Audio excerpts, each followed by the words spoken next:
Thank you, Thái Trí.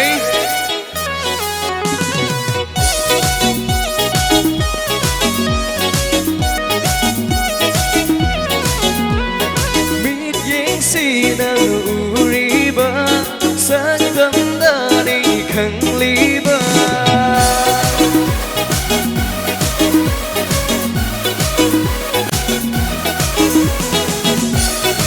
Thank you.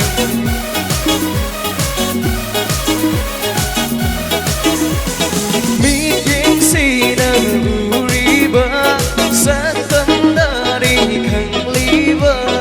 Thả môi đúng đi ở rốt ba lấy đi ta ra khăn bi ta. Lại đầu ta bị sa cấm đủ na lại bật phơ bi đi ôi ra đi. Lại để tràn bị mơ mộng đi tiếng bơ lạc bờ ngầm lá đôi. Thank you.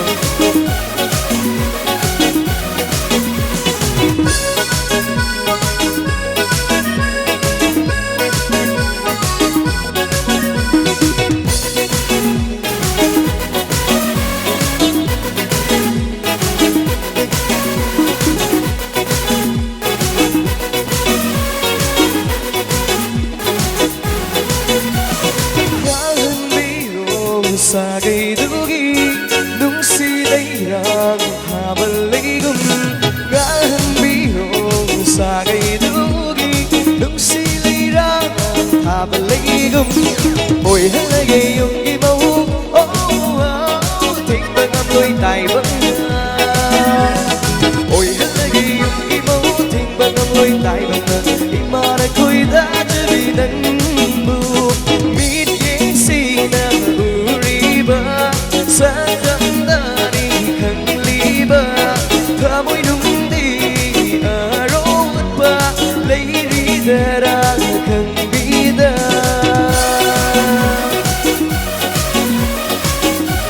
Thank you.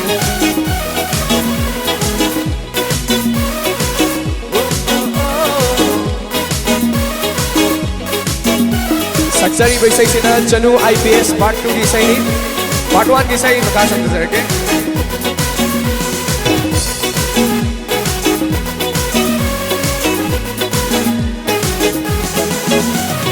Di kayu sian re, ikut imei kandare. Di kayu sian re, ikut imei kandare. Kita macerudan, tak pasal le. Di kayu sian re, ikut imei kandare. Kita macerudan. Không sẽ không có xa lệch lệ lý của ma lên ngờ lấy đã kiếm phu rên bờ bùn tay vẫn đã giúp bao đá cái gì tay vẫn đã giúp bao trên gì lý của ma lên ngờ lấy đã kiếm phu rên bờ bùn tay vẫn đã giúp bao đá cái gì tay vẫn đã giúp bao trên gì cái si hàn re đi cô kỳ mấy khăn đá người ta thà chờ đủ thân đã không sẽ không có xa lệch lệ. Thank you.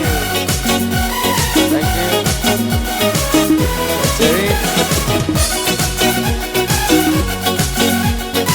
Thank you. Number pun I'm nasi. Say na na na na na na na na na na na na apa kah? Na na na na na.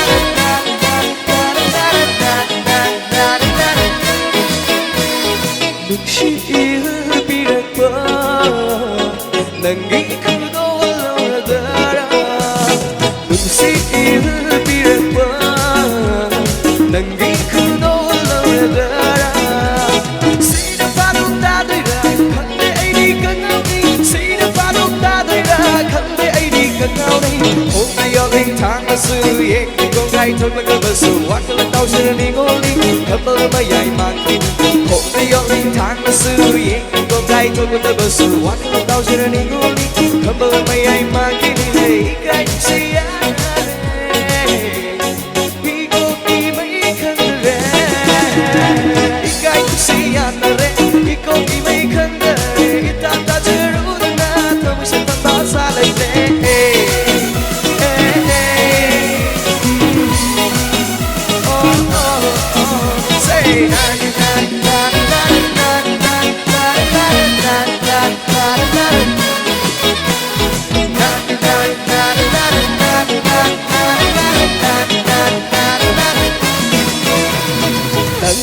mai thong urubada sajibu kulapna ikai jabini nangi mai thong urubada sajibu kulapna ikai jabini nangi samlang urubada ingani mamhona ikai jabini